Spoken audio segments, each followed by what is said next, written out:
एक वजह से आया हूं कि हमारे मुल्क में एक बैरूनी साजिश के तहत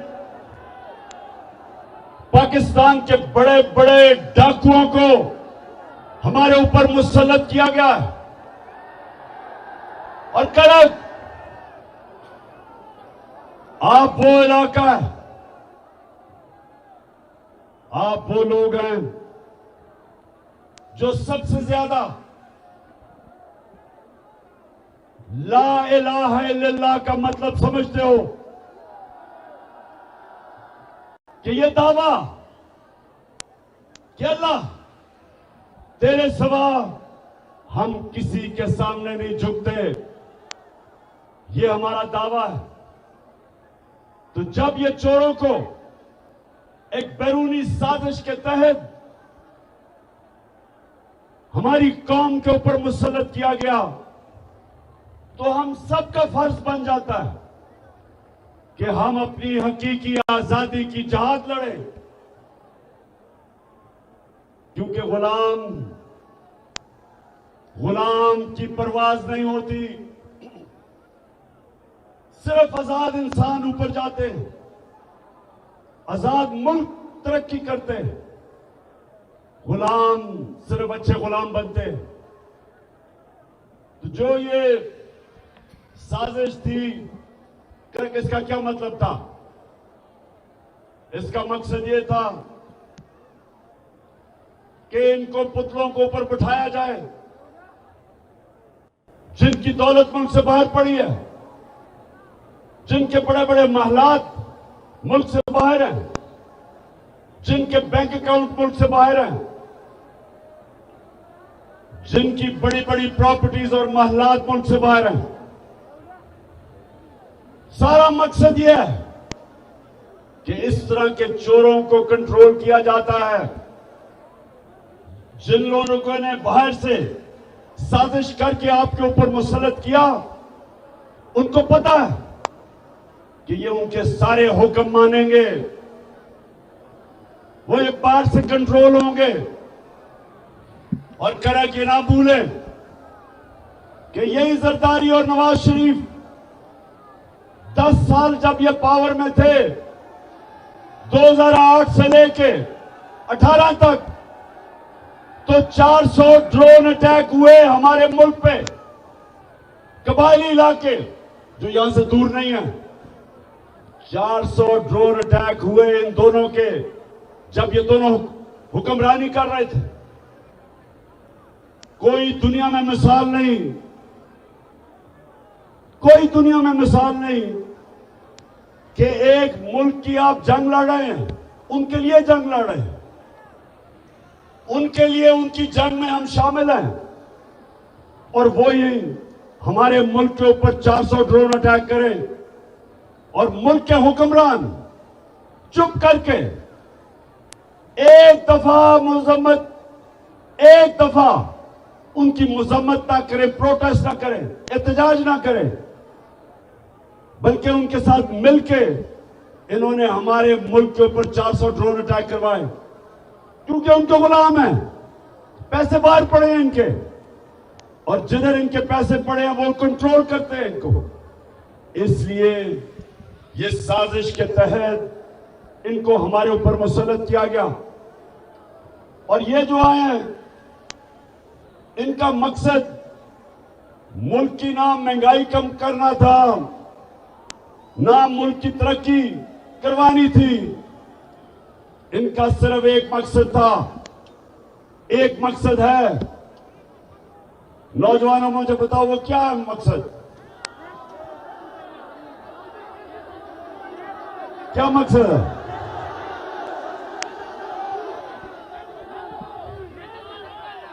एक मकसद है कि जो इन्होंने पिछले 10 साल मुल्क को लूटा, अब वो चोरी जो अरबों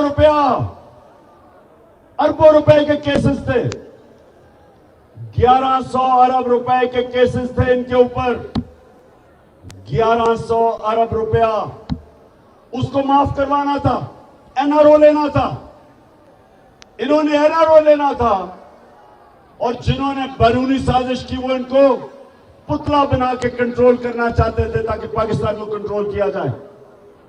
इसलिए करक नौजवानों, आपने मेरा साथ देना है और मैंने इनका मुकाबला करना है। मेरी नजर में एक दफा ला इलाहा इल्लल्लाह आपके दिल में चला जाता है, आप कभी भी किसी की गुलामी नहीं करते। इन चोरों की गुलामी सिर्फ करने से बेहतर मर जाना है। अमेरिकनों के गुलामों की गुलामी करने से बेहतर है कि इंसान जिंदा ही ना रहे। इसलिए मैं इनका मुकाबला करूंगा और नौजवानों, आपने मेरे साथ चलना है। हाथ उठा के बताएं मुझे नौजवानों।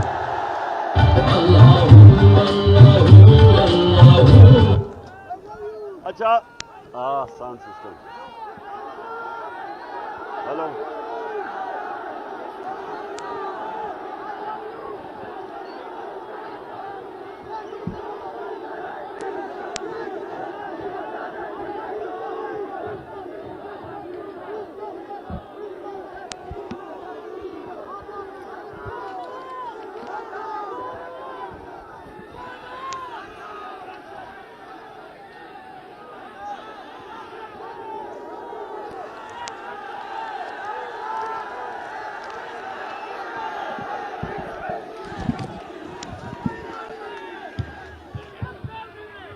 हाँ जी, बड़े मौके पे साउंड गया।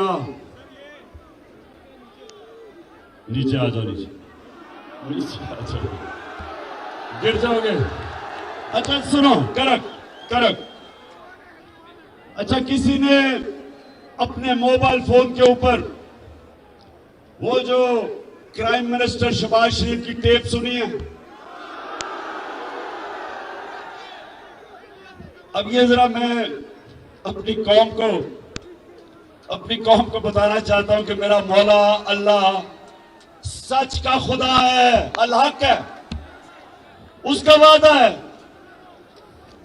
कि थोड़ी देर के बाद थोड़ा सब्र करना पड़ता है, लेकिन सच हमेशा सामने आता है। अब वो क्या चीज उसमें टेप में आई? इसमें 3 चीजें खास तौर पे सामने आई। पहली चीज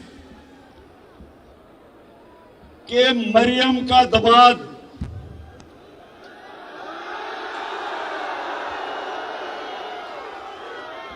आपको मरियम का पता है ना, उसकी जो खास क्वालिटी है, उसकी एक क्वालिटी क्या सबसे ज्यादा? सच नहीं बोला जाता उससे। लंदन तो छोड़ो, पाकिस्तान में भी बेचारी की कोई प्रॉपर्टी नहीं है। अब वो अपने दामाद के लिए, ये जरा गौर से सुने करक, अपने दामाद के लिए हिंदुस्तान से पावर प्लांट की मशीनरी पाकिस्तान इंपोर्ट करवा रही थी। आधी आ गई है और आधी सिफारिश कर रही है कि वो आधी मशीन भी मेरे दामाद के पास ले आओ, क्योंकि उसके पास भी लंदन तो छोड़ो, पाकिस्तान में भी बेचारे के पास कोई प्रॉपर्टी नहीं है। तो इससे 2 चीजें सामने आती हैं। एक कि नाजायज काम कर रही है, आते साथ ही इक्तदार के जरिए जात को फायदा करवाना, इसको करप्शन कहते हैं। करक नौजवानों, जब भी कोई भी इक्तदार में बैठ के अपने जात को फायदा करवाता है, इसको करप्शन कहते हैं। आप इक्तदार में आके अपनी जात को फायदा नहीं करवा सकते। आप अवाम का फायदा करवाते हैं, अपना नहीं करवाते।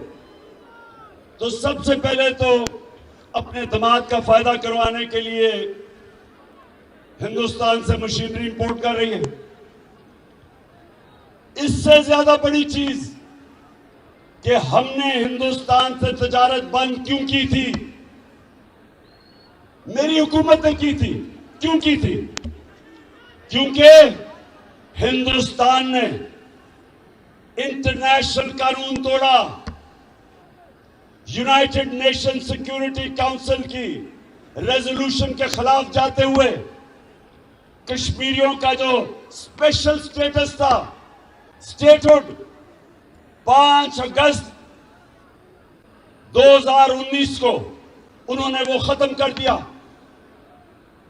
उन्होंने कश्मीरियों का जो हक था कि वो अपनी जिंदगी का फैसला करें रेफरेंडम या प्लेबिसाइट के जरिए, ये यूनाइटेड नेशंस सिक्योरिटी काउंसिल ने कश्मीर के लोगों को हक दिया था। ये इंटरनेशनल कम्युनिटी ने कश्मीर के लोगों को हक दिया था कि वो फैसला करें कि वो हिंदुस्तान के साथ रहना चाहते हैं या पाकिस्तान के साथ। तो 2019 5 अगस्त को हिंदुस्तान ने यूनाइटेड नेशंस की सिक्योरिटी काउंसिल की रेजोल्यूशन की खिलाफ वर्जी की और उनका स्टेटहुड ले लिया। तब हमने तजारत बंद की, इसलिए हमने बंद की। अब ये हुकूमत, इंपोर्टेड हुकूमत, अब ये आके कोशिश कर रही है वो तजारत खोलने की, और अभी खुली नहीं है। लेकिन मरियम का दामाद गैर कानूनी तौर पे मशीन हिंदुस्तान से ले रहा। तो सबसे पहले तो ये समझ जाओ, मेरे पाकिस्तानियों समझ जाओ कि इनके लिए इनका खुदा सिर्फ पैसा है। ये ला इलाहा इल्लल्लाह नहीं है। इनके लिए पैसा खुदा है। पैसे के लिए कश्मीरियों का भी उनकी कुर्बानियों को ये नजरअंदाज कर सकते हैं। उनकी लाख कश्मीरी शहीद हो चुके हैं पिछले 30 साल में, लेकिन इनको नहीं परवाह, क्योंकि इनको सिर्फ पैसा नजर आता है। दूसरी चीज वाज़ेह हो जाए कि इक्तदार में सिर्फ पैसा बनाने आते हैं। जब भी ये इक्तदार में आए, मुल्क के कर्जे बढ़ गए और इनकी दौलत बढ़ गई, मुल्क मकरूज हो गया। ये और इनका सारा खानदान अरबोपति बन गया। और तीसरी चीज से ये भी पता चलती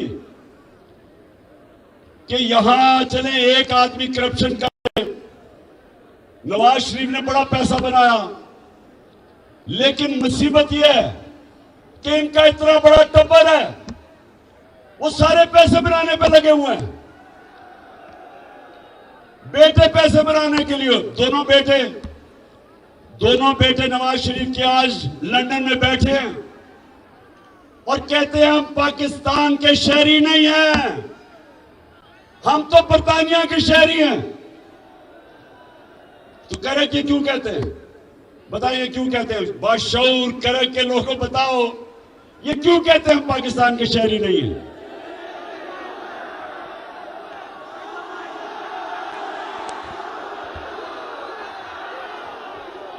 ये इसलिए कहते हैं, करा के इसलिए कहते हैं कि अगर ये कहें पाकिस्तान के शहरी हैं तो इनको बताना पड़ेगा कि अरबों रुपए के घरों में रहते हैं ये। मैं लंदन सबसे बेहतर जानता हूं। जिस इलाके में इनके घर हैं वो सारे लंदन का सबसे महंगा इलाका है, और लंदन यूरोप का सबसे महंगा शहर है। ये उस इलाके में रहते हैं जिधर बरतानिया का प्राइम मिनिस्टर भी नहीं रह सकता। ये चोरी का आपका पैसा, इस मुल्क से पैसा चोरी करके वहां रह रहे हैं। और जब इनसे पूछोगे जी ये हसन शरीफ, ये जो हसन शरीफ है, ये आता हूं अभी मैं डीजल के ऊपर भी, पहले इसकी बात कर लूं। हसन शरीफ लंदन के जिस घर में रहता है उसकी कीमत 10 अरब रुपया है, 10 अरब रुपया। जब इससे पूछो कि जी ये किधर से आपके पास पैसा आया, तो कहता मैं तो जवाब दे नहीं हूं क्योंकि मैं तो पाकिस्तान का शहरी नहीं हूं। तो इसहाक डार ने भी बच्चे बाहर भेजे हुए हैं, शहबाज शरीफ के भी दोनों बेटे बाहर भाग गए, बड़े बड़े महलों में रह रहे हैं। तो समझ जाएं कि ये जो सारे मिलके, ये जो सारा टब्बर है, सारे पैसे बना रहे हैं।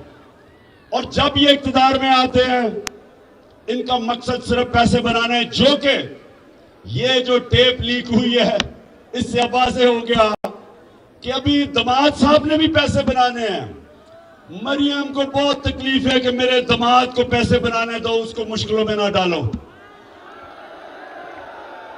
क्योंकि मरियम के पास तो बेचारी लंदन तो छोड़ो, पाकिस्तान में भी कोई प्रॉपर्टी नहीं है।